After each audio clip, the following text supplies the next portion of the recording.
কত ব্যথা কত ভাবে সয়েছ যে তুমি, তোমারই খুনে লাল তায়েফের ভূমি।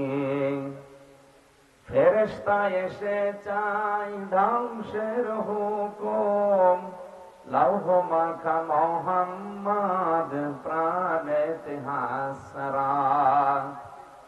হে আল্লাহ ক্ষমা করো এ তায়েফবাসীর, এরা বোঝেনি তো আমি যে মোহাম্মদ, হৃদয়ে মোহাম্মদ। আলহামদুলিল্লাহ। কি এলাকার নাম কি বা কোন জেলা কোন থানা কিছুই তো জানি না। রাঙ্গাবালি রাঙ্গামাটি,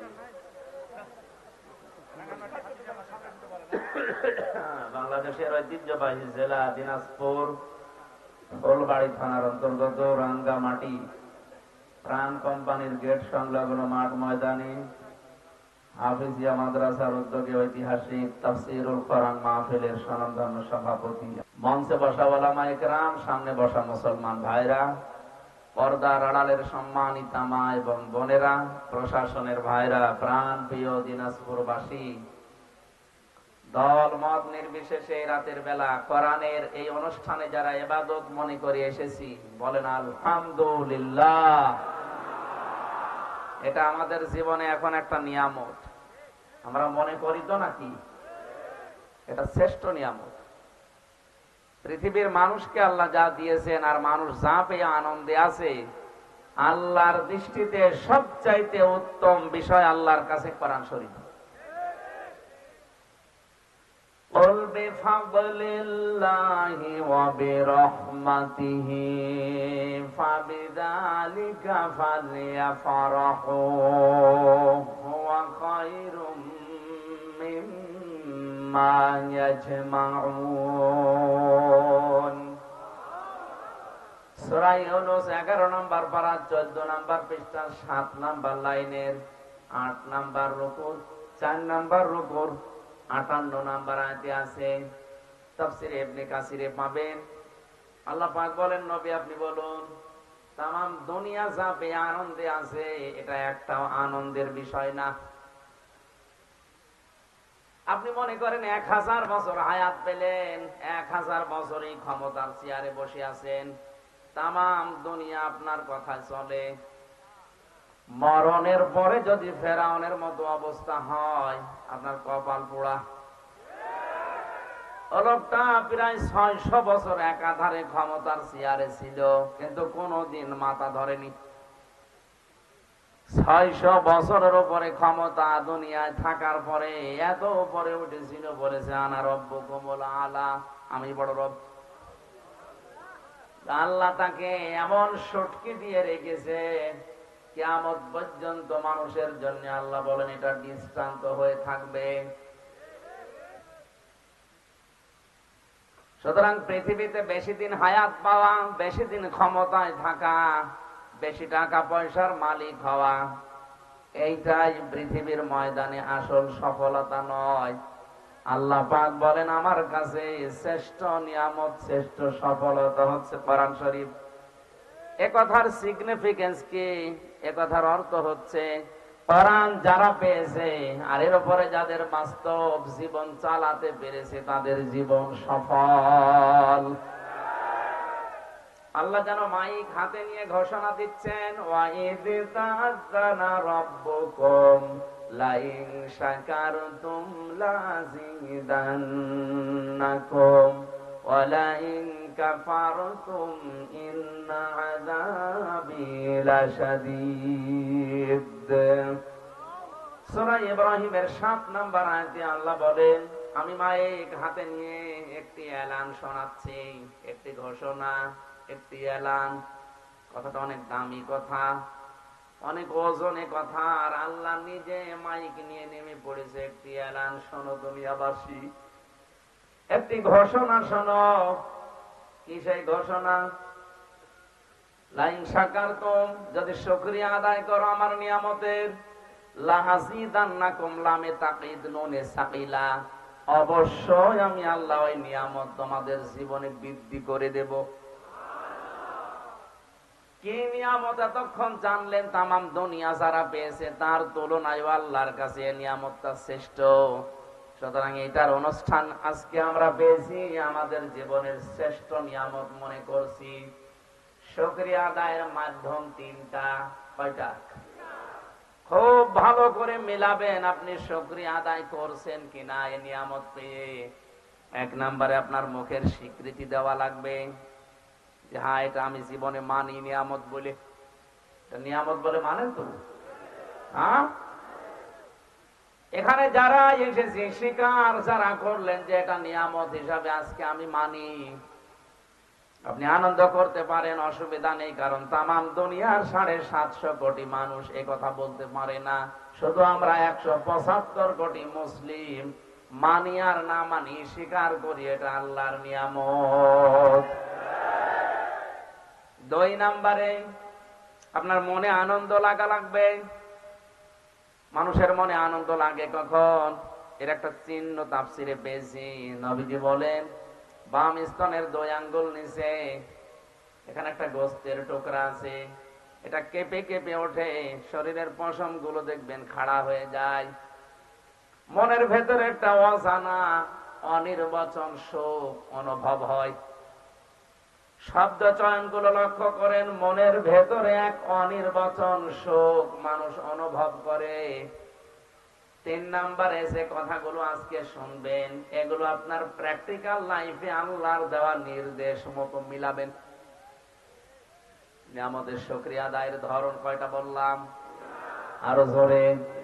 এবার আপনি দেখেন আপনার এই নিয়ামতের শুকরিয়া আদায় হচ্ছে কিনা। আমি স্বীকার করছি মুখ দিয়ে এটা নিয়ামত, আমার মনের ভেতরে আনন্দ আছে, শান্তি আছে, একটা অনির্বচন সুখ আমি পাচ্ছি। সবাই এটা পাবে না। ওয়াইযা সামিউ মা উনজিলা ইলার রাসূলি তারা আয়ুনাহুম তাফিদু মিনাদ দামি মিম্মা আরাফু মিনাল হক ইয়াকুলুনা রাব্বানা আমান্না ফাকতুবনা মা'আশ শাহিদিন।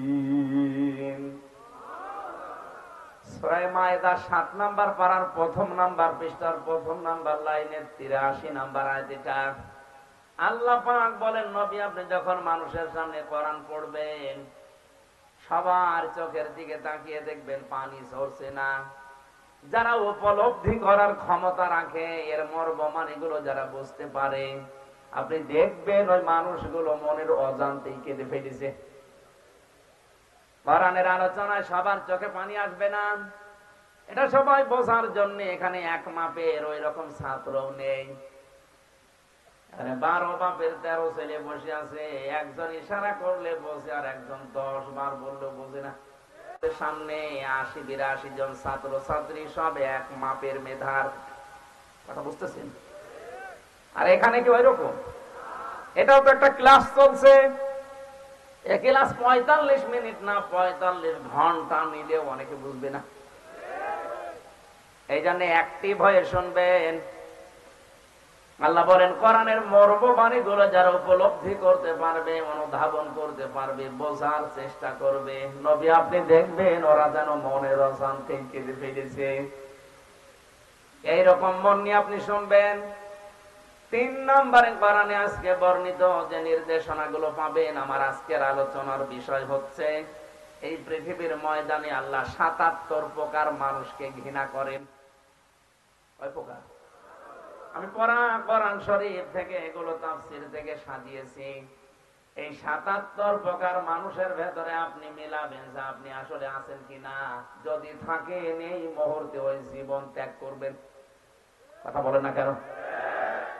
কারণ আপনি আল্লাহর ঘৃণিত, আল্লাহর কাছে অপছন্দনীয়। আল্লাহ আপনাকে ভালোবাসে না, পছন্দ করে না, ঘৃণা করে।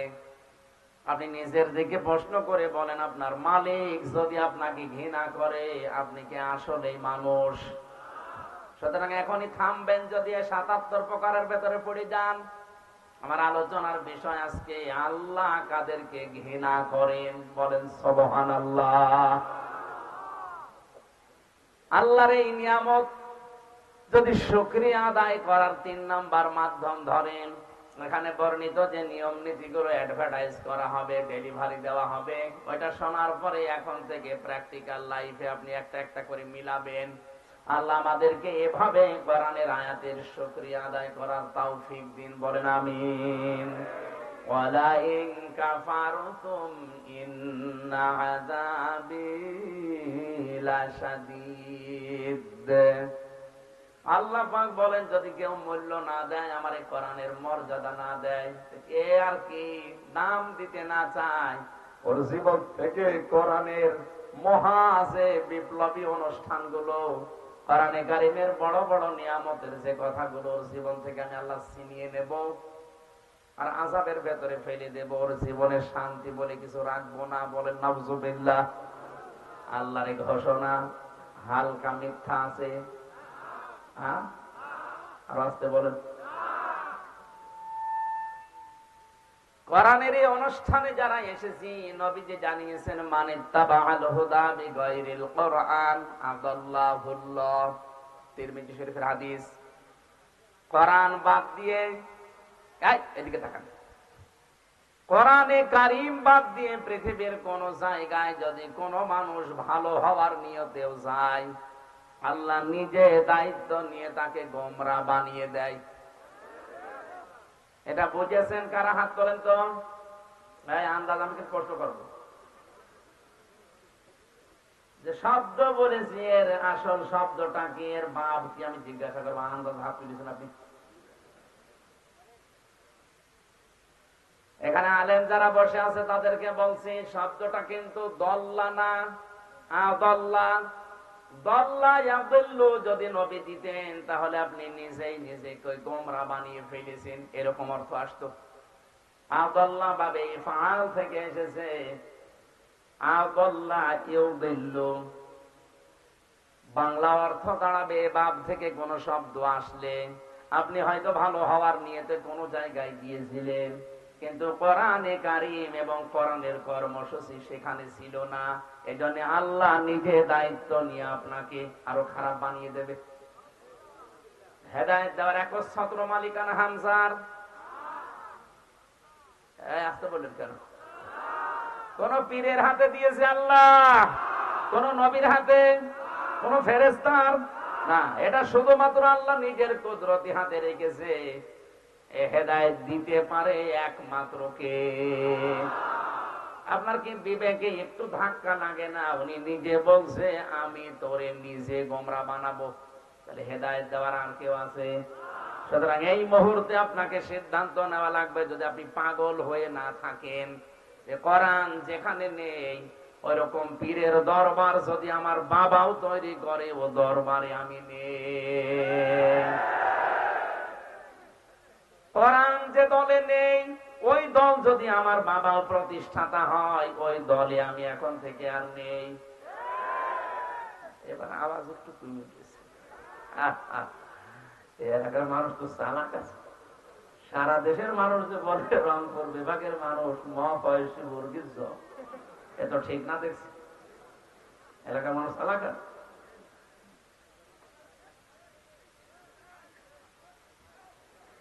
আজকে আমরা যারা সিদ্ধান্ত নিতে পারবো যে কোরআন যেখানে নেই ওখানে আমি যাব না, গেলে আমাকে খারাপ বানাবে, গোমরা বানাবে কে?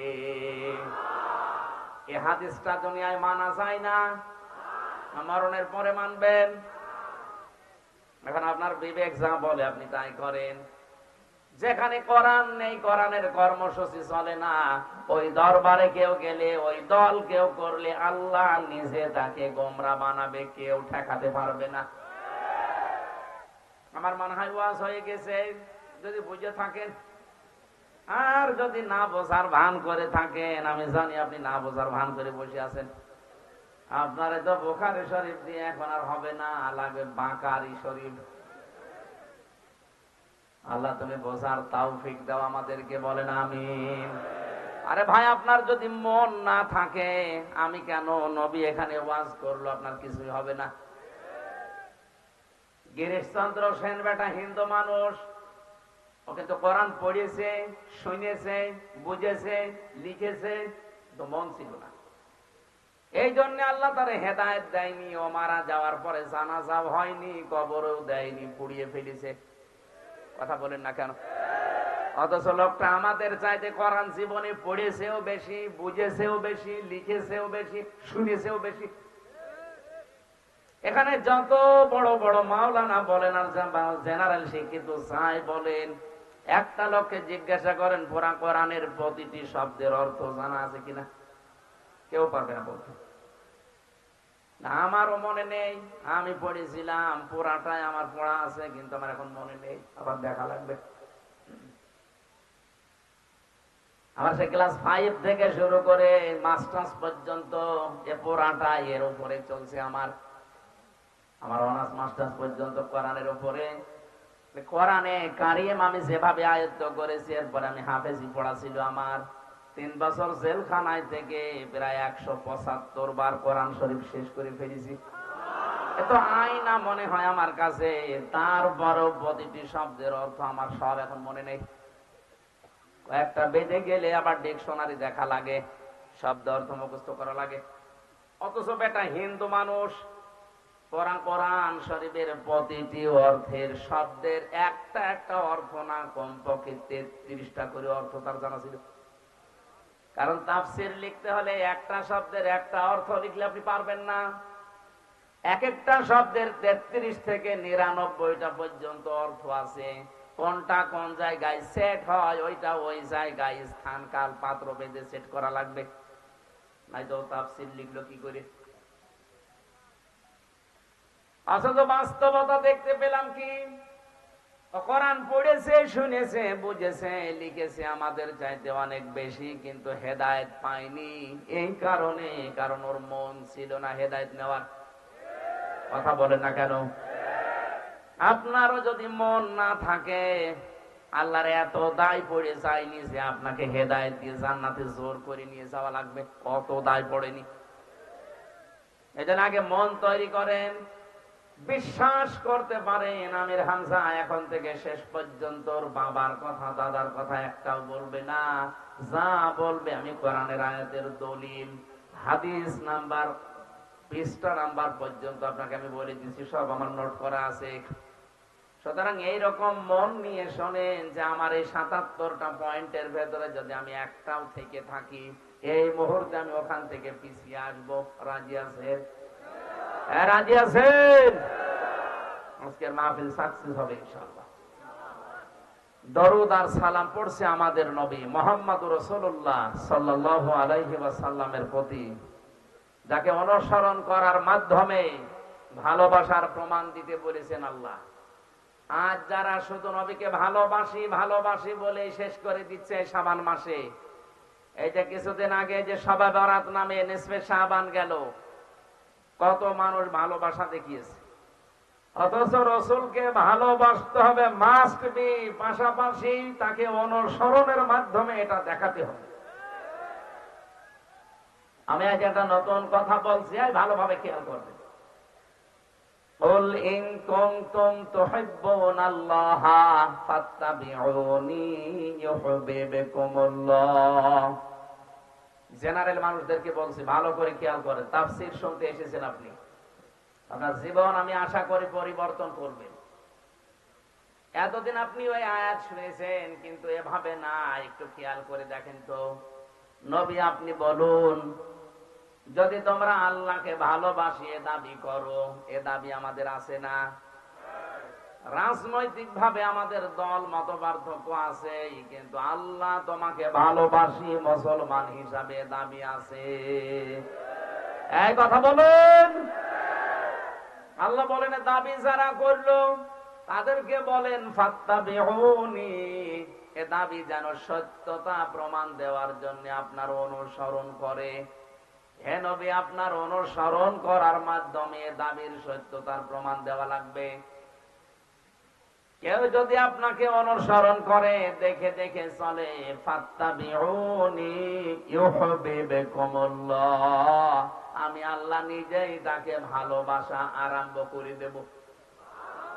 তাকে আমি ভালোবেসেছি না ভালোবাসা আরম্ভ করব? ইউহিব এটা মোজারে, এই শব্দটা বর্তমান, ভবিষ্যৎ, প্রেজেন্ট, ফিউচার, এই দুইটা কাল দিয়ে বানানো। এখানে আল্লাহ অতীতের শব্দ, মাজির শব্দ দেয়নি, পাস্ট নেই, এখানে ফিউচার আছে আর বর্তমান আছে। এই ভালো করে তাকান, আপনি যদি রসুলকে অনুসরণ করা আরম্ভ না করেন, আল্লাহ আপনাকে ভালোবাসা আরম্ভ করবে করবে? এখন আমার প্রশ্ন, আল্লাহ যদি কাউকে ভালোবাসে তাকে পুরস্কার দেবেন না দেবেন না? আল্লাহ বলেন পুরস্কার কি দেব?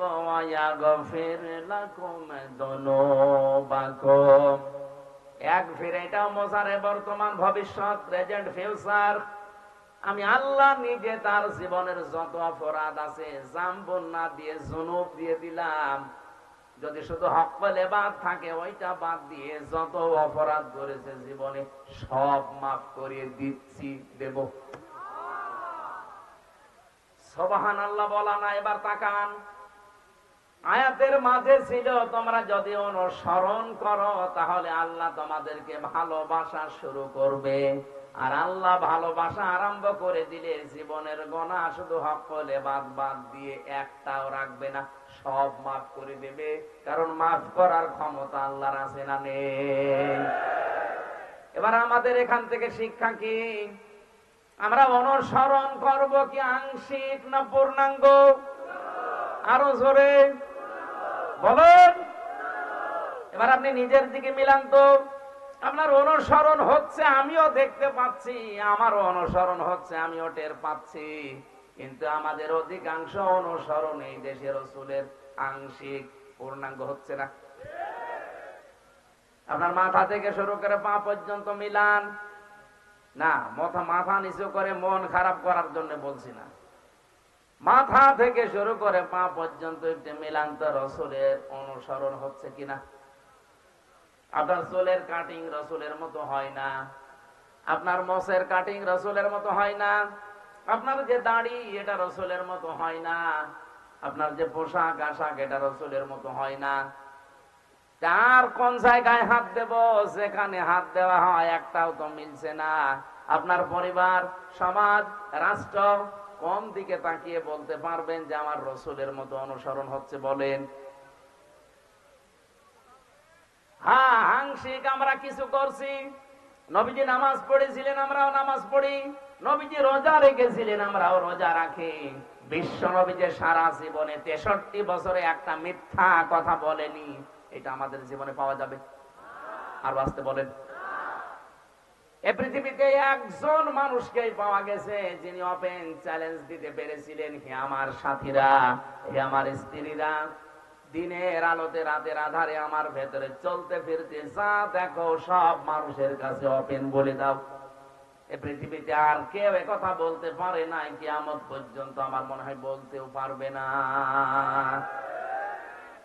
এখানে আমরা যত বুজুর্গ মানুষই আছি না কেন, যত বড় নেতায় বসে আছি, যদি কালকে ঘোষণা দেওয়া হয়, এদেশের মানুষেরা, হে আমার স্ত্রী, বন্ধু বান্ধবেরা, যা আমার ভেতরে দোষ ত্রুটি পাও সব সংবাদ সম্মেলন করে বলে দাও, কালকে আপনি বের হতে পারবেন না।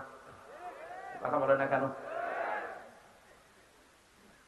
অথচ কি জীবন তিনি বানিয়েছিলেন! 63টা বছরের ভেতরে একটা মিথ্যা কথা তার পাওয়া যায়নি। তার সাথে যারা চলাফেরা করেছে, যে ভুল ধরবে সে ভুল ধরার মতো একটা সুতা পর্যন্ত বের করতে পারেনি। এজন্যই তো একটা মানুষকে শুধু অনুসরণ করলে আল্লাহ গ্যারান্টি দিলেন, তোর জীবনের অপরাধ আমি রাখবো না, সব মাফ করে দেব। শুধু হক করে বাদটা ঠিক রাখবি, বান্দার হক যেন তোর দ্বারা নষ্ট না হয়। তাছাড়া আমি আল্লাহর হক যত নষ্ট করে ফেলেছিস, আর রাসূলের অনুসরণ যখন পূর্ণাঙ্গ আরম্ভ করার সিদ্ধান্ত নিয়ে মাঠে নামবি, ওই মুহূর্তে তোর জীবনের পেছনের অপরাধ মাফ করে জান্নাতি বলে ঘোষণা দিয়ে দেব। এজন্য আমাদের উচিত এখন থেকে রাসূলের আংশিক অনুসরণ করবেন না পূর্ণাঙ্গ? আরো জোরে। বিশ্ব নবী মুহাম্মদুর রাসূলুল্লাহ বিয়েতে যেভাবে তিনি আদর্শ রেখে গেছেন, আপনার বিয়েতেও ওইটা পাওয়া যাওয়া লাগবে। আমাদের গান বাজনা না হলে বিয়ের অনুষ্ঠানই সাঁটে না। কথা বললে না কেন? বিয়েটা শুরুই হয় হারাম কাজ দিয়ে। মেয়ে দেখতে যাবে যে লোকটা যে বিয়ে করবে, সে তো যায়, সাথে সাথে যায় দোলা ভাই আর ওর বাবা। আরে বিয়ে কি দোলা ভাই ওর বাবা করবে? আমাদের সামাজিক জীবনে, পারিবারিক জীবনে এই হারাম কাজটা বাদ দেওয়া লাগে। অনেকে মনে করছে এ আবার কি এতটুকু, না না, এটা ফরজ জিনিস। আপনার কি ওই মেয়েটা দেখা যায় যাচ্ছে, আপনি তোর বাবা, এই ছেলের বাবা, আপনি না জানি আপনার যদি পছন্দ হয় আপনি যদি বলেন ছেলে তুই থাক আমি দেখি, এমনি এমনি আল্লাহ বিধান দেয়নি। আল্লাহ জানে আমাদের মনের ভাব। এক কথা বলেন না কেন? আল্লাহ জানে না? হযরত আদম নবীকে আল্লাহ যখন বানিয়ে জান্নাতের ভেতরে নিয়ামতে ভরপুর করে রাখলেন, কিন্তু তার ভালো লাগছিল না। আল্লাহ পাক মনের ভাব বুঝতে পেরে বাম পাজর থেকে একটা হাড় ঘুমের ভেতরে তুলে নিয়ে আর একটা মহিলাকে বানালেন, পৃথিবীর সর্বশ্রেষ্ঠ সুন্দরী হযরত হাওয়া দাঁড় করিয়ে রেখেছেন। আদম নবী ঘুম থেকে উঠে দেখলেন এত সুন্দর মানুষ হতে পারে। তিনি তাকালেন, প্রথমে তাফসীর ইবনে কাসির বলেন প্রথমে তাকিয়েছেন, এরপরে ধরতে গেছেন। আল্লাহ পাক বলেন আদম তাকানো যাবে না, ধরা যাবে না। আদম নবী বলছে আল্লাহ তাকানো যাবে, ধরা যাবে, কি করলে সেটা বলেন? তাকানো যাবে, ধরাও যাবে, একটাই শুধু বৈধ পন্থা আছে, বিয়ে করা লাগবে। সুতরাং এখান থেকে বোঝা যায় বিয়ের আগে কোন মহিলার দিকে অন্য নজরে তাকানো জায়েজ নেই, ধরাও জায়েজ নেই, শুধুমাত্র 14 ফেব্রুয়ারির দিন বাদ দিয়ে। এদিন তো কোনো গোনা নেই।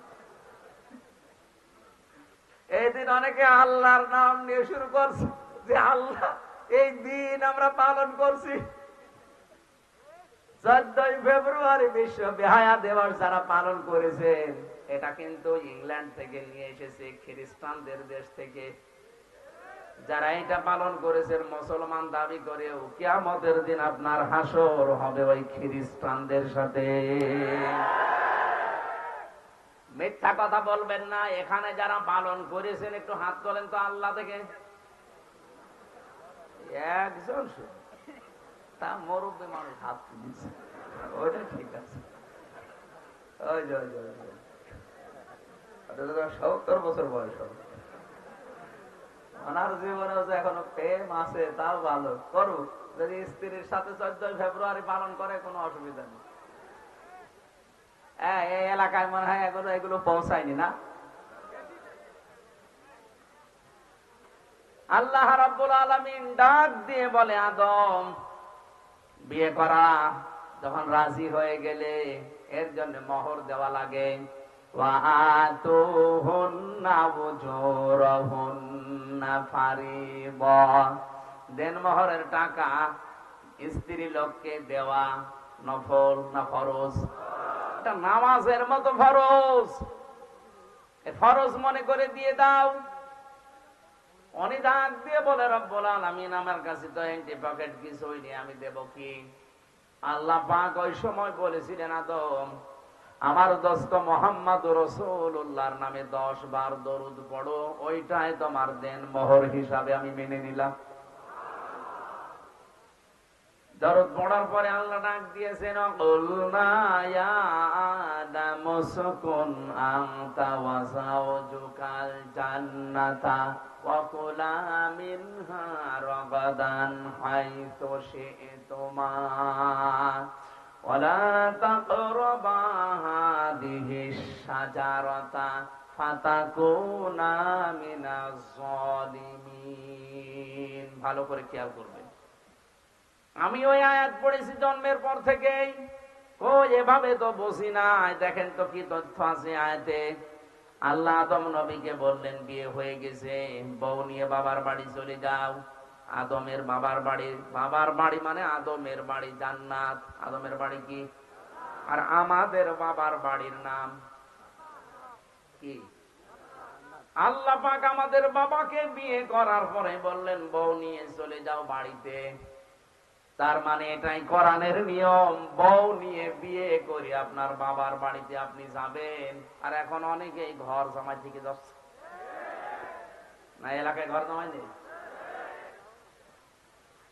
আপনি একটা আহাম্মক না, বিয়ে করে মেয়ে নিয়ে যাবেন আপনি নিজের বাবার বাড়ি, না নিজে শহর থেকে যাচ্ছেন। আল্লাহ পাক আয়াতে কিন্তু শব্দের দিকে খেয়াল করলে দেখবেন, বলেন তোমার বউ নিয়ে তোমার বাড়ি যাও, শুধু বাড়ি যায় কি করবা? অকুলা মিনহা হাইসু শি'তুমা। এই খেয়াল করেন, আরবি গ্রামার যারা বোঝে, এখানে শব্দ কিন্তু আংতা ওয়াকুলা আল্লাহ দেয়নি, একবারে ওয়াকুলা দিয়েছেন।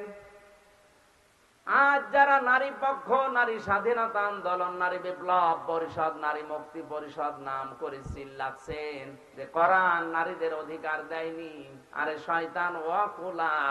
আল্লাহ পাক পুরুষের দিকে ঝোঁকেন নাই, নারীর দিকেও ঝোঁকেন নাই, মাঝামাঝি থেকে বলেছেন ওয়াকুলা, দিয়ে বসন দিয়ে দিলাম।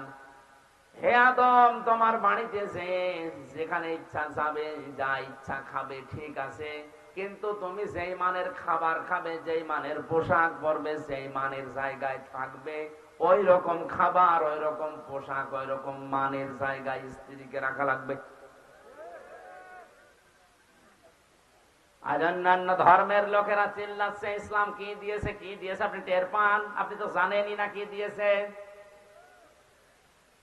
পৃথিবীর অন্য ধর্মগুলোর দিকে তাকালে আপনি দেখবেন মেয়েদের যে সমস্ত বিষয়গুলো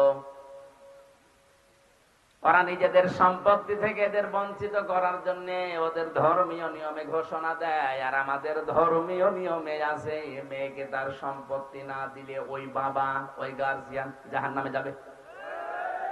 এত বড় কঠিন বাক্য পৃথিবীর অন্য কোন ধর্মে নেই। এখানে কত শরীক ফাঁকি দেওয়া মানুষ বসে আছে, অথচ হজ করে এসেছে। হজে যাওয়ার আগে ছেলের নামে ভালো ভালো জমিগুলো, সম্পদগুলো লিখে দেয়, আর মেয়ের মাথায় হাত দিয়ে বলে মা তোর জন্য দোয়া করে দিলাম, যা। এটা নির্ভেজাল শয়তান। ওনার হজ কবুল হয়ে বাংলাদেশে আসা দূরের কথা, জিদ্দার বিমানবন্দরও পৌঁছাবে না। যারা শরীক ফাঁকি দিয়েছেন তাদের বড় ক্ষতি হবে দুইটা। এখানে তাকান, সে মেয়ে হোক, ভাই হোক, বোন হোক, ফুফু হোক, যারা শরীক ফাঁকি দিয়েছেন, এমনকি জনগণ হোক, যারা শরীক ফাঁকি দিয়েছেন, শোনেন তিরমিজি শরীফ, দুইটা ক্ষতি হবে আপনার। এক নম্বরে আপনার যখন থেকে শরীক ফাঁকি দিয়ে ফেলেছেন, ওই দিন থেকে মরণ পর্যন্ত জীবনের কোন ইবাদত আপনার মাথার উপরে উঠবে না। দুই নম্বরে আপনি যখন মারা যাবেন ঈমান পাবেন না। নবীজি বলেন লোকটা বেঈমান হয়ে মারা যাবে। বলেন নাউযুবিল্লাহ। আমার মনে হয় এই হাদিসটা না বলাই ভালো ছিল, কারণ দিনাজপুরে এরকম দুই নাম্বার লোক নেই। শরীক ফাঁকি দেওয়া মানুষ যদি থাকেন, একটু দাঁড়িয়ে আমারে দেখান। এই ওয়াজ করা আমার মনে হয় ঠিক হয়নি, এসব আল্লাহর ওলি বসে আছে। দিনাজপুরবাসী আল্লাহ পাকের আয়াতের দিকে খেয়াল করেন। আমি কিন্তু তাফসীর আকারে কথা বলছি। আল্লাহ মেয়েদেরও ছেলেদেরও দুই পক্ষে না দিয়ে মাঝামাঝি। হে আদম, শুধু নিজে মন মতো খাবে, নিজে মন মতো ঘুরবে না, হবে না। তুমি যেখানে যাবে, যেখানে খাবে, যেই মানের খাবার খাবে, যেই মানের পোশাক পরবে, ওই রকম মানের খাবার পোশাক স্ত্রীকে দেওয়া লাগবে। এটা নফল না, এটা ফরজ। শুধু এতটুকু আল্লাহ শেষ করেননি, ওয়ালা তাকরাবা হাযিহিস শাজারাতা, সাবধান, স্ত্রীকে নিয়ে ঘুরতেও বেড়ানো যাবে, কিন্তু ওই গাছটার কাছে যাবে না। এই গাছটা মানে আল্লাহর বর্ডার। গাছ মানে কি? এটা আল্লাহর নির্ধারিত সীমা, নিষিদ্ধ জায়গা। জান্নাতের ভেতরে একটাই শুধু বর্ডার ছিল, নিষিদ্ধ জায়গা ছিল। এই পৃথিবীতে আমার আল্লাহর প্রায় 500 বর্ডার আছে। কত? আরো জোরে বলেন। যারা ইমানদার দাবি করবে তারা যেন এই দুনিয়াতে এই 500 বর্ডারের ধারে কাছে না যায়। জান্নাতে একটা বর্ডার পার হয়ে গেলে আল্লাহ ঘোষণা দিয়েছিলেন, ওয়ালা তাকরাবা হাদিহিস শাজারাতা ফাতাকুনা মিনাজ জালিমিন। যদি এই গাছের কাছে যাও, বর্ডার সীমারেখা অতিক্রম করো, বর্ডার ক্রস করো, এই নিষিদ্ধ জায়গায় যাও, তাহলে দুইজনে জালেম হয়ে যাবে। আয়াতের মূল শিক্ষা হচ্ছে স্ত্রীকে শুধু ঘরের ভেতরে বসিয়ে রাখবেন না, এইটা আয়াত বলে না। আয়াত বলেছে হাইতো সে তোমা, যাও বেড়াতে যাও। স্ত্রীকে নিয়ে আপনি বেড়াতে যাবেন, অনুষ্ঠানে যাবেন, কিন্তু সাবধান, যেই স্থানে গেলে, যে অনুষ্ঠানে গেলে আপনার নিজেরও বর্ডার থাকে না, আপনার বড় বর্ডার থাকে না। বর্ডার মানে এখানে পর্দা, বর্ডার মানে আরো জোরে, জান্নাতের ভেতরে বর্ডার মানে গন্ধম গাছ। আর পৃথিবীতে আমাদের জন্য বর্ডার আছে যেহেতু 500, এর ভেতরে একটা বর্ডারের নাম পর্দা। আসতে বলেন। তাহলে এমন অনুষ্ঠানে যাওয়া যাবে না যেখানে গেলে নিজেরও পর্দা থাকে না, স্ত্রীরও পর্দা থাকে না, এরকম অনুষ্ঠানে যাওয়া যায় নেই। যদি আল্লাহর বর্ডার ক্রস করে, পর্দা লঙ্ঘন করে, বেপর্দা হয়ে ভাবে যায় আর ওখানে আনন্দ ফুর্তি করে, বুঝতে হবে আল্লাহর ভাষায় দুইজনে জালেম হয়ে গেছে। এই হিসাবে বাংলাদেশে এখন জালেম কম না বেশি? আমি পারিবারিক জীবনের কথা বলছিলাম, যে মানুষ বিয়ে করবে তারে নাই দেখা যায় যাচ্ছে, আপনি দোলাবাই হিসাবে গিয়ে আপনিও দেখছেন, আপনার শ্বশুরও দেখতেছে, বলেন নাউজুবিল্লাহ। হারাম কাজ দিয়ে আমাদের শুরু হচ্ছে পরিবার, সন্তানাদি গুলো ভালো হবে কি দিয়ে? আশা করছি পারিবারিক জীবনে আমাদের এই আয়াতটা মেনে নেওয়া দরকার, অন্তত পর্দা যেন লঙ্ঘন না হয়। বেপর্দা পরিবারে মেয়ে বিয়ে দেওয়ার চাইতে মেয়েকে কেটে ভাসিয়ে দেওয়া ভালো। জাহান্নামের আগুনে পড়বে, এই কথা বলেন না কেন? আমরা পারিবারিক ভাবে যদি একটু সচেতন হয়ে দেখেন, মুসলমানের দেশে পর্দারে পরিবেশ ফিরিয়ে আনেন। হ্যাঁ, অনেকে চেষ্টা চালাচ্ছে এ দেশে বেপর্দার লাইন খুলতে, কিন্তু আমরা এটা চাই? আরো জোরে বলেন চাই? আল্লাহ আমাদেরকে পর্দা মানার তৌফিক দিন, বলেন আমিন। রাসূলের অনুসরণ আমরা কি আংশিক চাই না পূর্ণাঙ্গ? আরো জোরে। আল্লাহ জীবনে পূর্ণাঙ্গ অনুসরণ করার তৌফিক দাও, বলেন আমিন। আমার তেলাওয়াত কিন্তু আয়াত সূরা বাকারার 190 নম্বর আয়াত, এখান থেকে আমি আরম্ভ করছি। জবান খুলে কোরআনের সোনালী আয়াত পড়েন। আউযু বিল্লাহি মিনাশ শাইতানির রাজিম। বিসমিল্লাহির রহমানির রহিম।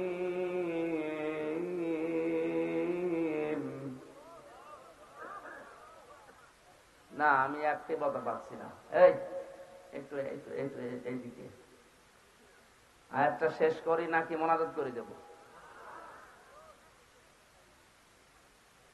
77 প্রকার, হয়তো সব বলা সম্ভব হবে কিনা জানি না, প্রায় 70টা পৃষ্ঠা লিখেছি।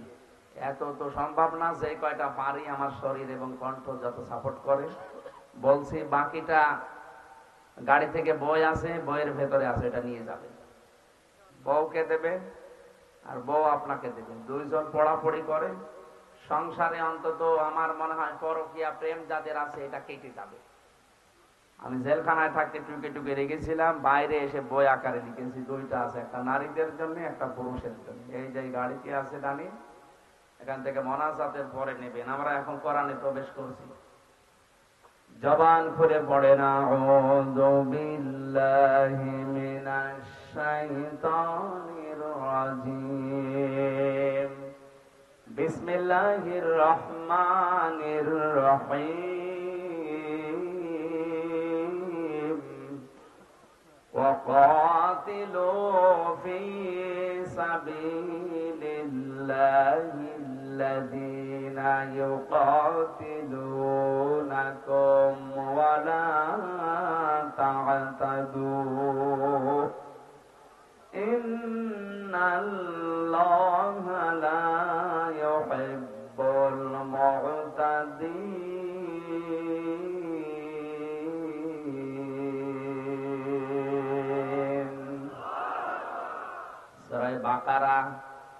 286টা আয়াত আছে, 40টা রুকু আছে, মাত্র একটা আয়াত পড়েছি, আয়াত নাম্বার 190। 100 আল্লাহ পাক বলেন কাতিলু, তোমরা লড়াই করো, হত্যা করো।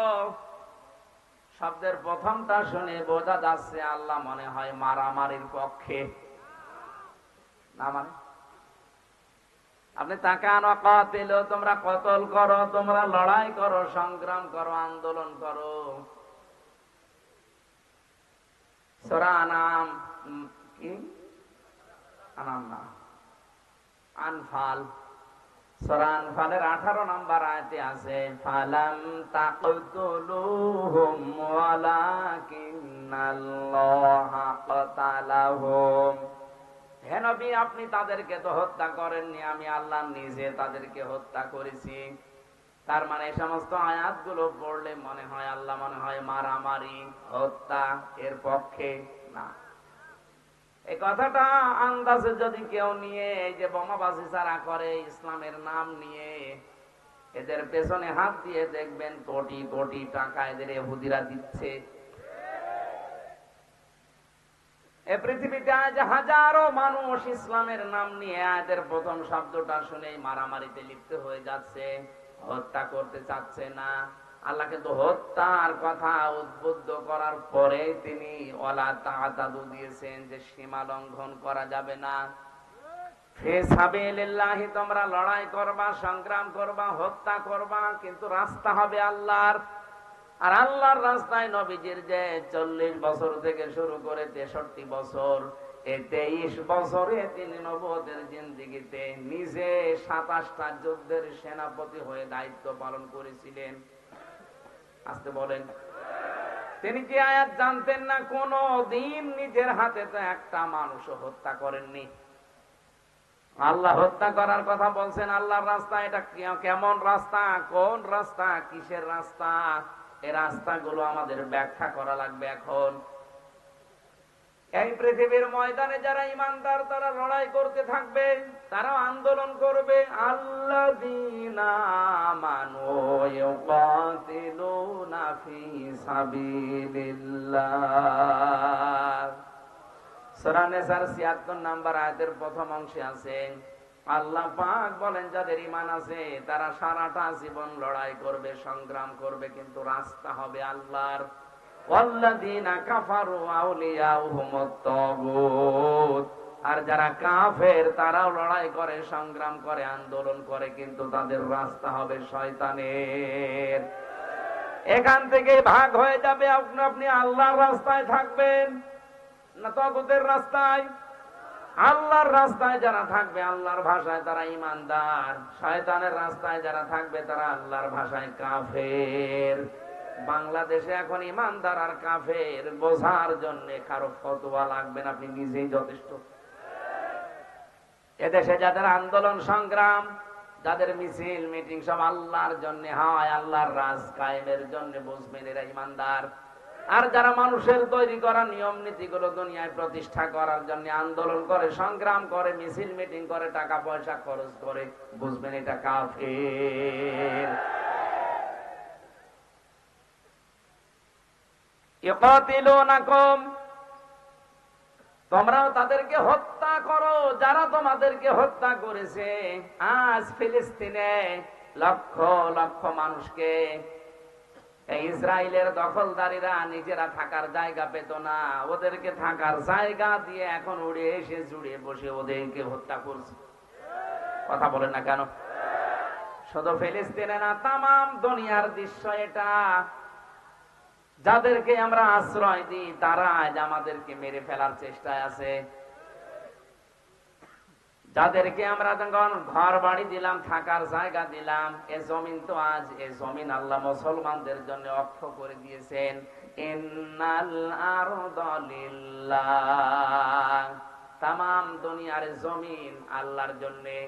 ইউরিসুহা মাইয়াশাউ মিন ইবাদি, আল্লাহ পাক জমিনের ওয়ারিস বানিয়েছেন, উত্তরাধিকারী বানিয়েছেন ঈমানদারদের, তার বান্দাদের। কাদের বলেন বলেন? সুতরাং এই পৃথিবীর বৈধ মালিক যারা ঈমান আছে তারা বাবা মারা গেলে যেমন অটোমেটিক সন্তান ওয়ারিশ সূত্রে জমির মালিক হয়ে যায়, এই পৃথিবী আল্লাহ ঈমানদারদের জন্য ওয়ারিশ বানিয়েছেন। জোরে বলেন আল্লাহু আকবার। আর আমাদেরকে আজ আপনি থাকতে দেবেন না, মেরে পিটিয়ে হত্যা করে বিদায় করে দিতে চাচ্ছেন। এই জন্য আল্লাহ জানিয়েছেন তোমাদেরকে যতটুকু মারবে, বাড়ি থেকে বের করে দেবে, যতটুকু অত্যাচার করবে অতটুকু তোমাদের উপরে করা যায় যাচ্ছে, কিন্তু সাবধান, ওয়ালা তা'তাদু, সীমা লঙ্ঘন করা যাবে না। ইন্নাল্লাহা লা ইউহিব্বুল মু'তাদিন, কোন সীমা লঙ্ঘনকারীকে আল্লাহ পছন্দ করে না। এই আয়াত থেকে আল্লাহ তাফসীর আকারে আমি সাজিয়েছি, এইদিকে থাকা, এ পৃথিবীতে যত ঘৃণিত কাজ আছে সবচাইতে আল্লাহর কাছে ঘৃণিত কাজ হচ্ছে দুনিয়ায় যে কোনো বিষয়ে সীমা লঙ্ঘন করা, বর্ডার ক্রস করা, লিমিট ক্রস করা। কথা বলেন ঠিক কিনা? আমরা এই আয়াত থেকে তাফসীর পড়তে গিয়ে পেয়েছি পৃথিবীর যত জাতিকে আল্লাহ ধ্বংস করেছেন সব জাতির পিছনে কারণ ছিল একটাই, তারা সীমা লঙ্ঘন করেছে। হযরত হুদ আলাইহিস সালামের জামানায় তার জাতিরা সীমা লঙ্ঘন করেছিল। লূত নবীর জামানায় তারা সীমা লঙ্ঘন করে পুরুষে পুরুষে বিয়ে করা আরম্ভ করেছিল। এই যে লাওয়াতাত যেটা বলা হয়, যেটা আজ ট্রান্সজেন্ডারের নামে অনেকে চালু করতে চাচ্ছে। আল্লাহ জর্ডানে ডেড সি বানিয়ে, মৃত সাগর বানিয়ে দিয়েছে তাদেরকে পুরা উল্টিয়ে। সালেহ নবী আলাইহিস সালামের জামানায় ওরা সীমা লঙ্ঘন করেছিল, ওজনে কম বেশি করে, আর কারো মাল নিয়ে গেলে ছিনতাই করে নিত। এই দুইটা সীমা লঙ্ঘনের কারণে হযরতে সালেহ নবীর জাতিকে আল্লাহ ধ্বংস করে দিয়েছে। আজ যারা বাংলাদেশে ওজনে কম বেশি করছেন, ওজনে কম বেশি মানে কি? অনেকেই মনে করে ওজনে কম বেশি মানে ওই দাড়ি পাল্লা। যারা দোকানদারি করছে, ব্যবসা করছে, ওদের জন্য না। ওজনে কম বেশি মানে নেওয়ার সময় বেশি নেয়, দেওয়ার সময় আরো জোরে বলেন। আজ আপনি শিক্ষকতা যারা করছেন, বিচারালয়ে যারা আছে, প্রশাসনে যারা আছে, মিলান, নেওয়ার সময় একজন শিক্ষক কিন্তু প্রাইমারি থেকে মাস্টার্স পর্যন্ত যারা ক্লাস নেয়, এরা নেওয়ার সময় শিক্ষকগুলো বিভিন্ন জায়গা থেকে জ্ঞান তো ঠিকই আহরণ করেছিল, কিন্তু ক্লাসে দেওয়ার সময় এখন এই স্যারেরা আর ঠিক মতো দিতে চায় না, বলে প্রাইভেট পড়া লাগবে আর কোচিং করা লাগবে। কোরআনে কারিমের জন্যই জানিয়েছে ওয়াইলুল লিল মুতাফফিফিন আল্লাযীনা ইযা তালু আলান নাসি ইয়াস্তাউফুন। আল্লাহ পাক বলেন ধ্বংস হয়ে যাক ওই দোকানদার গুলো, ওই মানুষগুলো যারা নেওয়ার সময় বেশি নেয়, দেওয়ার সময় কম দেয়। আজ আমি আয়াতের সাথে মিলিয়ে 1 থেকে মাস্টার্স পর্যন্ত, প্রাইমারি স্কুল, কলেজ, বিশ্ববিদ্যালয়, মাদ্রাসা আমি মিলিয়ে দেখেছি হাজার হাজার শিক্ষক আল্লাহর লানত প্রাপ্ত। আরে ভাই, একটা শিক্ষক হতে হলে তো জ্ঞান অর্জন করা লাগে, কম না? বিশ্ববিদ্যালয়ে যারা মাস্টার্সে ক্লাস নেয়, এই সমস্ত ডক্টররা কত বড় বড় ডিগ্রি বিভিন্ন দেশ থেকে নিয়ে এসেছে, কত কষ্ট করে, কত পড়াশোনা তাদের করা লাগে, যোগ্যতা। কিন্তু ক্লাসে দেওয়ার সময় অধিকাংশ স্যারগুলো দেখি না, এগুলার ক্লাসে ডেলিভারি দিতে চাই না, তখন প্রাইভেট ভার্সিটিতে যে ক্লাস নেয় আর বলে প্রাইভেট পড়ো নাই কোচিং করো। এই কথা বলেন না কেন? এরকম কলেজ দেশে নেই, এরকম স্কুল নেই, এরকম প্রাইমারি নেই। আপনি কি মনে করছেন যে আমি নামাজ পড়ি, রোজা রাখি, আমি পর্দা করে চলি, আমার ব্যবসা হালাল, আমি মাপ পেয়ে যাব? আরে ভাই, আপনি তো ওজনে কম বেশি করছেন। আশা করছি যত শিক্ষক আছে পৃথিবীতে, এই আওয়াজটা যত জায়গায় পৌঁছাবে, আমি এমনি বলি নাই, আমার বিশ্ববিদ্যালয়ের দিকে তাকিয়ে বলছি। আমার একজন স্যার আমি যা দেখেছি, শুধু আমার ডিপার্টমেন্টে এরা জ্ঞানের সাগর, কিন্তু ওইভাবে যদি আমাদেরকে দিত, আমরা অন্তত কিছু না কিছু পেতাম। স্যার তো এই জন্য আমি নিচে নামতে পারলাম না, কারণ কালকে আবার না জানে বদুয়া দিয়ে দেখে নে।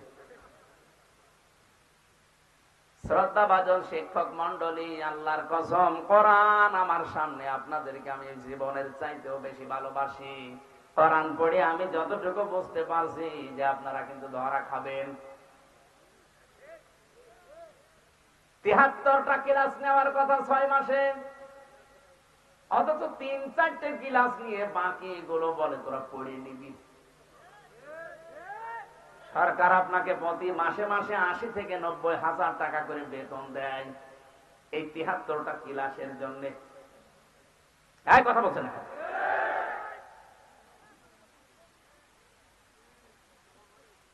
নাকি একটু বেশি হয়ে গেল? ঠিক আছে, মানে এইটাই আসো। আজ আমাদের কলেজে, স্কুলে, হাই স্কুলে, বিশ্ববিদ্যালয়ে, মাদ্রাসায় প্রাইভেট পড়ো, কোচিং করো। কেন? আপনাকে 8 ঘন্টা সরকার দায়িত্ব দিয়েছে খেলা করার জন্য। যেগুলো আপনার ভেতরে আছে ওইগুলো সঠিকভাবে ডেলিভারি দিতে পারেন না। আজ এই যে চেয়ার, এই মাংসগুলো, এই মেম্বার গুলো এখন আমরা খেয়ানত করে ফেলছি। যেগুলো আমরা নিয়ে আসি ডেলিভারি দিতে পারে না। একবারে পেছন থেকে আওয়াজ দেয়, হুজুর, এক হুজুরই সব।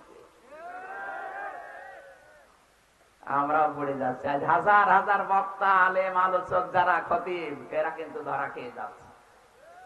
একজন খতিবের দায়িত্ব ছিল 7 দিনে এলাকায় যা হয়, পরিবার, ব্যক্তি, সমাজ, রাষ্ট্রে, ওইটা 7 দিন এক জায়গায় করবে, সামারাইজ করে করে কোরআন আর হাদিসের সাথে মিলিয়ে মেম্বারে 7 দিন পরে পরে বলবে। এরকম মসজিদ বাংলাদেশে কোনটা আছে আপনি দেখান? বায়তুল মুকাররমে যা লিখে দেওয়া হয় তাই বলা লাগবে। জোরে বলুন সুবহানাল্লাহ। তারপরে ব্যক্তি, পরিবার, সমাজ, রাষ্ট্র থেকে অন্যায় তুলে দেবেন কি করে? অথচ ইমামদের, খতিবদের, মাওলানা, আলেম সারা আছে দায়িত্বশীল, তাদের এইটাই ছিল মেম্বারের হক। আপনি নেওয়ার সময় তো ঠিকই নিলেন। আমি তো 7 দিন ধরে ধরে মনে করেন আমি পড়লাম পরিবার, সমাজ, রাষ্ট্রে কি দরকার। জমার দিন আমি খুতবায় বলবো, আমি আর বলতে পারি না। সামনে সভাপতি পেট উঁচু করে বসে আছে, সেক্রেটারি আর ক্যাশিয়ার বলছে, হুজুর, এক হুজুরে আমি সব ভুলে খেয়ে ফেলেছি।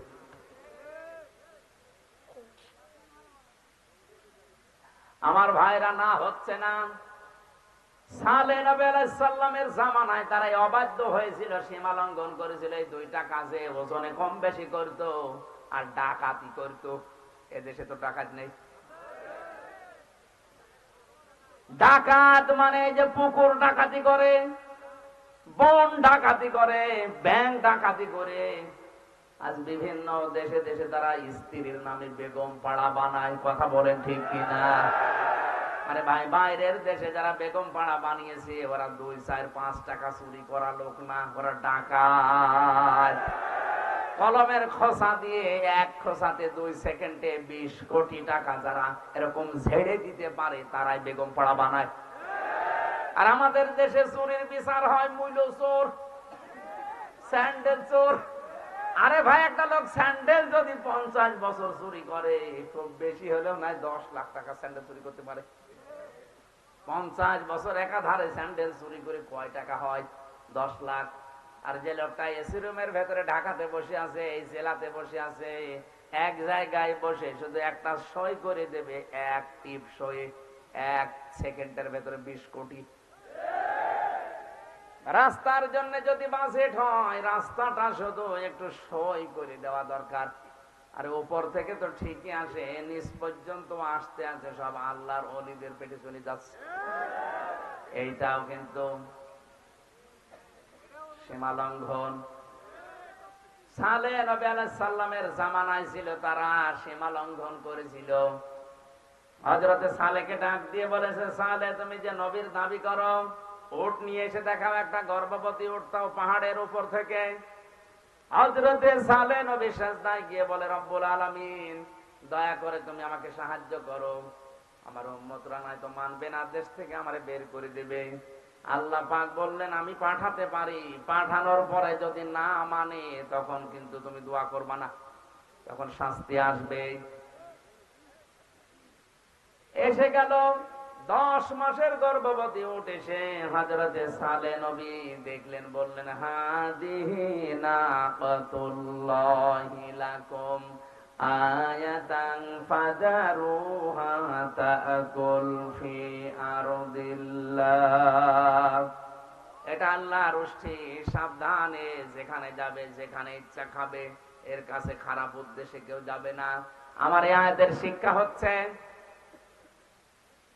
পৃথিবীতে সালেহ নবী এসেছিলেন, ওই বিদায় নিয়েছেন, তার যে মুজিজা, যে উষ্ঠি, এটার কাছে কেউ খারাপ উদ্দেশ্যে গেলে ফায়াখুযাকুম আযাবুন আলীম, তাদেরকে যন্ত্রণাদায়ক শাস্তি আল্লাহ দিয়েছিল। এখন আমাদের নবী মুহাম্মদুর রাসূলুল্লাহর জীবনের শ্রেষ্ঠ মুজিজা কোরআন, এটাও যেখানে ইচ্ছা যাবে, যা ইচ্ছা করবে। একথা বলছেন না? এখানে যা ইচ্ছা আছে, এখানে যা দেওয়া আছে তাই করবে, যেখানে যেখানে যাওয়া দরকার সেখানে যাবে। শুধু মাদ্রাসায়, শুধু খানকায়, শুধু মসজিদে বলেন, এটা যাবে পার্লামেন্টে, সচিবালয়ে, বিচারালয়ে, ইউনিয়নে, পরিষদে, সব জায়গায় এটা যেতে পারবে। আলা আলাহুল খলকু ওয়াল আমরু, আমি বানিয়েছি, আমার আইন চলবে। ওট যদি যেখানে ইচ্ছা যেতে পারে, যা ইচ্ছা খেতে পারে, আল্লাহর এইটাও তো আয়াত। এই আয়াত যেখানে ইচ্ছা যাবে, যা ইচ্ছা করবে। যদি একে কেউ বাধা দেন, ফায়াখুযাকুম আযাবুন আলীম, আল্লাহ বলেন যন্ত্রণাদায়ক শাস্তি আসবে। সালেহ নবী আলাইহিস সালামের জামানায় তারা আল্লাহর এই বর্ডার, এই উষ্টিকে হত্যা করেছিল, সীমা লঙ্ঘন করে। আমার আল্লাহ তাদের ধ্বংস করে দিয়েছেন।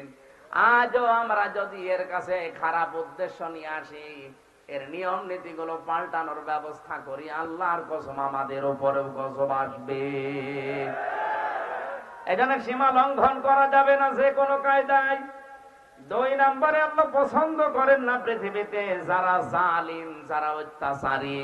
জালিম কাকে বলে? যে জিনিস যেখানে রাখা দরকার ওইটা ওই জায়গায় না রেখে অন্য জায়গায় যারা রাখে তারা জালিম। এ টুপি রাখা দরকার কোথায়? কেউ যদি টুপি পায়ের সাথে বেঁধে রাখে, ও জালিম। এক কথা বলেন না কেন? স্যান্ডেল রাখা দরকার পায়, কেউ যদি মাথায় নিয়ে সব সময় ঘুরে বেড়ায়, ওটা স্যান্ডেলের সাথে জুলুম। কারণ তো স্যান্ডেল থাকবে পায়। এ কোরআনে কারিম থাকা দরকার ছিল কোথায়? উপরে। অথচ সেখান থেকে আপনারা পেছনে ফেলে দিয়ে শুধুমাত্র দুনিয়া দুনিয়া নিয়ে ব্যস্ত। এটা কিন্তু এক ধরনের জুলুম। আমি কোরআনের সবচাইতে আশ্চর্য হয় সূরা শুরার 42 নম্বর আয়াতটা পড়তে গিয়ে, এই এদিকে তাকান, আল্লাহ রাব্বুল আলামিন বলেন, ইন্নামাস সাবিলু আলাল্লাযিনা ইয়াযলিমুনান নাস, অবশ্যই আমি আল্লাহ মামলা দেব তাদের বিরুদ্ধে যারা মানুষ হয়ে মানুষের উপরে জুলুম করে। এই বাংলাদেশে আমার এই আয়াতটা পড়ার পরে মনে হয় এদেশে এখন 100 জনের প্রায় 98 জন আল্লাহর মামলার আসামি। মামলার বাদী যত শক্ত হয়, মামলা কিন্তু কঠিন হয়। এক কথা বলেন না কেন? আজ নফসের উপরে জুলুম করছেন, পরিবারের উপরে জুলুম করছেন। আজ অনেক শাশুড়ি আছে বৌমার উপরে জুলুম করছে। যৌতুকের টাকা দিতে পারে না, গরিবের মেয়ে, চেহারা ভালো না, এই জন্য ছেলেকে বারবার বলে রে বাদ দিয়ে দে, অথবা এমন কায়দায় অত্যাচার করে সে বাদ নিতে বাধ্য হয়, অথবা গলায় দড়ি নিয়ে বিষ খেয়ে মরতে বাধ্য হয়। কথা বলেন না কেন? এরকম শাশুড়ি দেশে আছে না নেই? এইরকম শাশুড়ি যারা মহিলা প্যান্ডেলে বসে আছেন, আপনি যদি 5 ওয়াক্ত না তাহাজ্জুদ মিলে 6 ওয়াক্ত নামাজ পড়েন, আপনি যদি রমজানের রোজা শুধু না 12 মাস রোজা রাখেন, খাস পর্দা করেও যদি থাকেন, আপনার দ্বারা যদি আপনার বৌমা জুলুমের শিকার হয়, আপনি জালেম, আপনি জালেম, আপনি জালেম। আপনাকে আল্লাহ ঘৃণা করেন।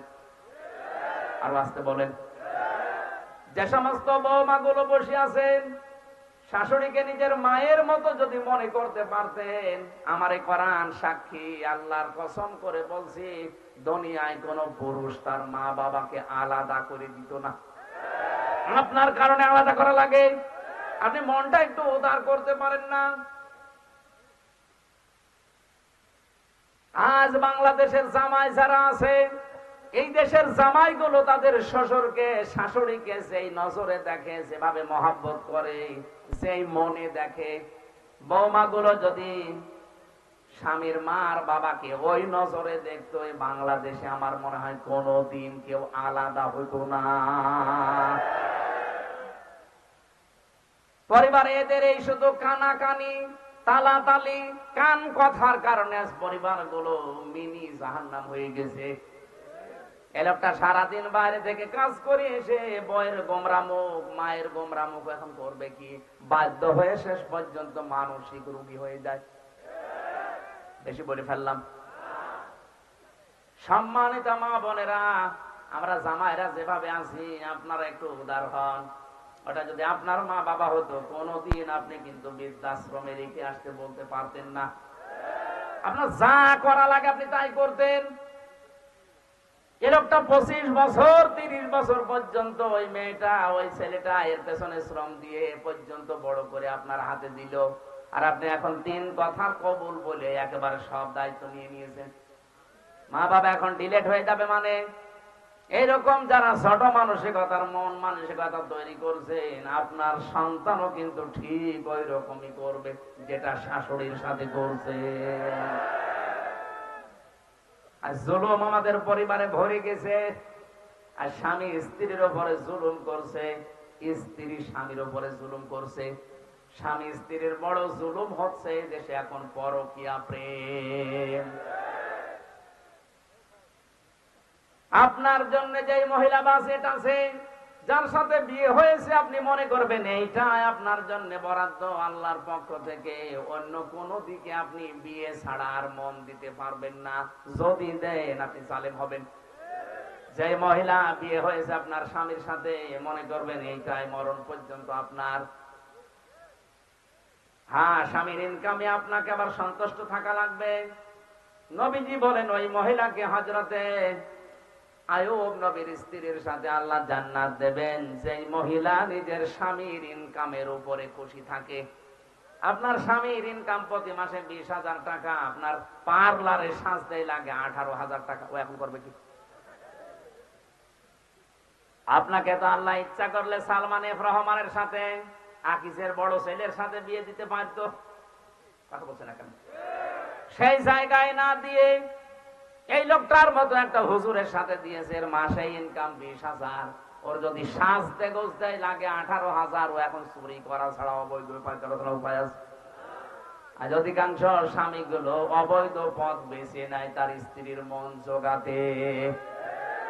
সম্মানিত মা বোনদেরকে বলবো, যদি আয়ুব নবীর স্ত্রীর সাথে জান্নাত পেতে চান, স্বামীর যতটুকু ইনকাম আছে অতটুকুর উপরে নিজের চাহিদাকে নিয়ন্ত্রণ করেন। আল্লাহ তাওফিক দিন, বলেন আমিন।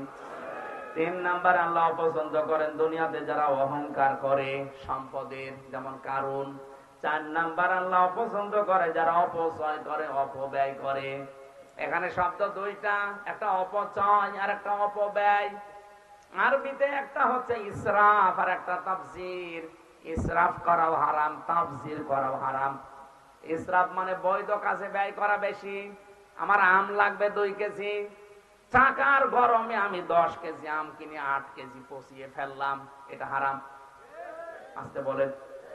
আর তাফসীর বলা হয় হারাম কোন কাজে টাকা খরচ করা, যেমন মদ খাওয়া, বিড়ি খাওয়া।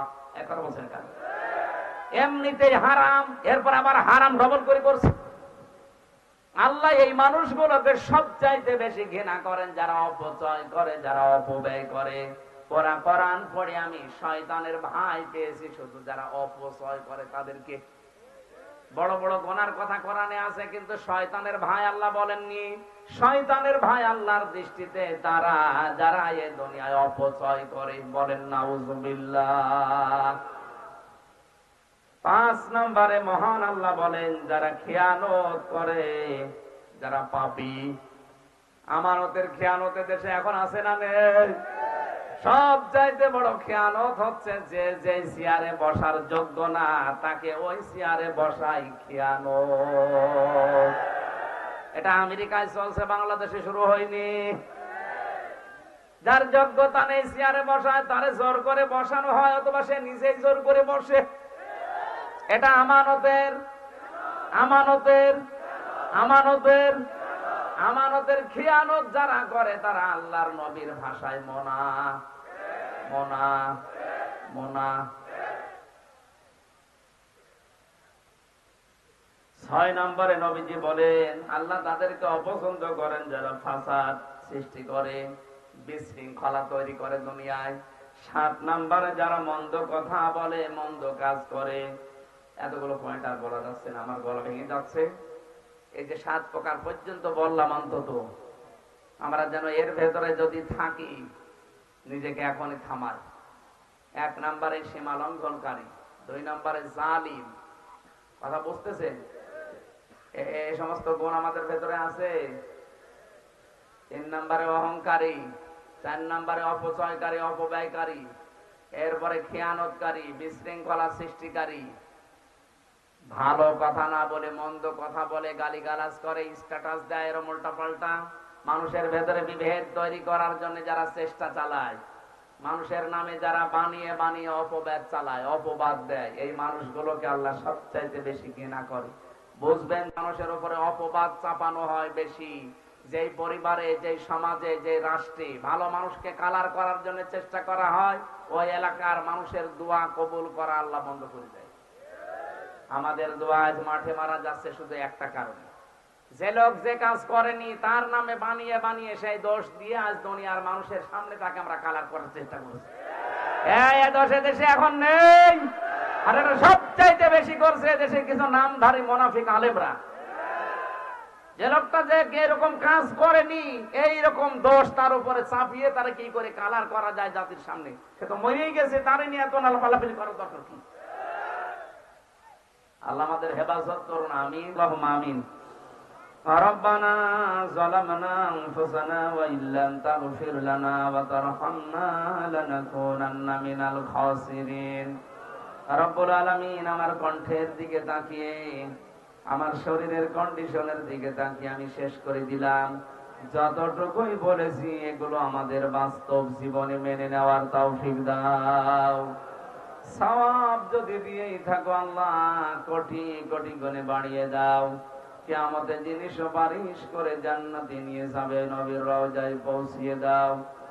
যত মানুষ কবরে আছে আদম থেকে পর্যন্ত প্রত্যেককেই মাফ করে দাও। এ মাহফিল বাস্তবায়নের জন্য যারা শ্রম দিয়েছে আল্লাহ, তুমি তো দেখেছো যে যেই কায়দায় চেষ্টা করেছে আল্লাহ, সবাইকে তুমি মঞ্জুর করে নাও। আগামীতে এই মাহফিলটা কোরআনের প্রসারে, কোরআনের প্রসারে, কোরআনের শিক্ষায় আরো বিশাল আকারে কবুল করো। তুমি যাদেরকে ঘৃণা করো, আমি কোরআনে কারীম দিয়ে বলার চেষ্টা করেছি আল্লাহ, তোমার কথাগুলো আমি অ্যাডভার্টাইজ করেছি, ডেলিভারি দিয়েছি, আমাকে সহ যারা এসেছি আমাদেরকে আয়াতগুলো মেনে চলার তৌফিক দাও। সম্মানিত মা বোনদেরকে তুমি খাদিজার মতো, আয়েশার মতো, আসিয়ার মতো বানিয়ে দাও। অনেকের রোগ শোক আছে আল্লাহ, আমাদের শেফায়ে কামেলা আজেলা নসিব করো। মাহফিলের প্রধান অতিথি আমাদের মাননীয় এমপি বীর মুক্তিযোদ্ধা দোয়া চেয়েছে, মেহেরবানি করে তাকে শেফায়ে কামেলা আজেলা দান করো। আল্লাহ তাআলা তার জীবনের ভালো কাজগুলো কবুল করে, অন্যায়গুলো মাফ করে দাও। তুমি তার মা বাবাকেও ক্ষমা করে দাও। যত অতিথি আজকে এসেছে প্রত্যেককে কোরআনের ইজ্জতে মঞ্জুর করো আল্লাহ। জেলখানা থেকে যখন মুক্ত জীবনে ফিরিয়ে দিয়েছো, আমার কণ্ঠ তুমি আগের মতো আবার বানিয়ে দাও। আমাকে শেফায়ে কামেলা আজেলা নসিব করো। যে বাড়িতে এসে বসেছিলাম এ বাড়ির উপরে তোমার রহমত নাযিল করো। মাহফিলের সম্মানিত সভাপতি নাজমুস সাকির বাবলু ভাইকে কবুল করো। কত মানুষ এখানে দোয়া চেয়েছে, যত মানুষের নাম আমরা দেখছি, সামনে যারা বসে আছে, মা বোনেরা যারা আছে, আমাদের মনের জায়েজ আশাগুলো ফেরত দিও না, কবুল করে নাও। আল্লাহুম্মা লা তারুদ্দানা খায়বে, একেবারে খালি হাতে ফেরত দিও না, একেবারে খালি হাতে ফেরত দিও না। আল্লাহ তোমার বান্দা মুয়াজ্জিম অসুস্থ, তাকে শেফায়ে কামেলা আজেলা নসিব করো। তার হায়াতটা তুমি বাড়িয়ে দাও, তোমার দ্বীনের জন্য খেদমত করবে, সেই কারণে তার হায়াতটা তুমি বৃদ্ধি করে দাও। তার দ্বারা তোমার দিনের প্রচার হচ্ছে, শিক্ষা হচ্ছে দিনের। মেহেরবানি করে তাকে তুমি বাঁচিয়ে রাখো, তাকে তুমি শেফাই কামিলা জেলা নসিব করে দাও। তার সন্তান দুইটা কবুল করো, স্ত্রীকে মাফ করে দাও। আমার মা বাবাকে, স্ত্রী সন্তানকে তুমি মেহেরবানি করে কবুল করো আল্লাহ। এ তাহাজ্জুদের সময় এসে গেছে, মাথা নিচু করেন, চক্ষু বন্ধ করে জীবনের অপরাধ গুলো স্মরণ করে আল্লাহকে বলেন, আল্লাহ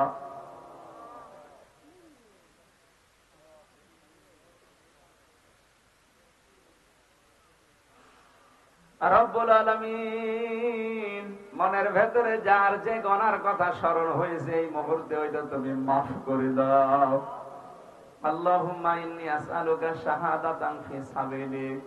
কখন মরণ চলে আসে জানি না, যখনই মরণ আসবে এ দুনিয়া থাকার জায়গা না, আমরা বিশ্বাস করি। মরণ আসলে যেন পড়তে পারি লা ইলাহা ইল্লাল্লাহু মুহাম্মাদুর রাসূলুল্লাহ।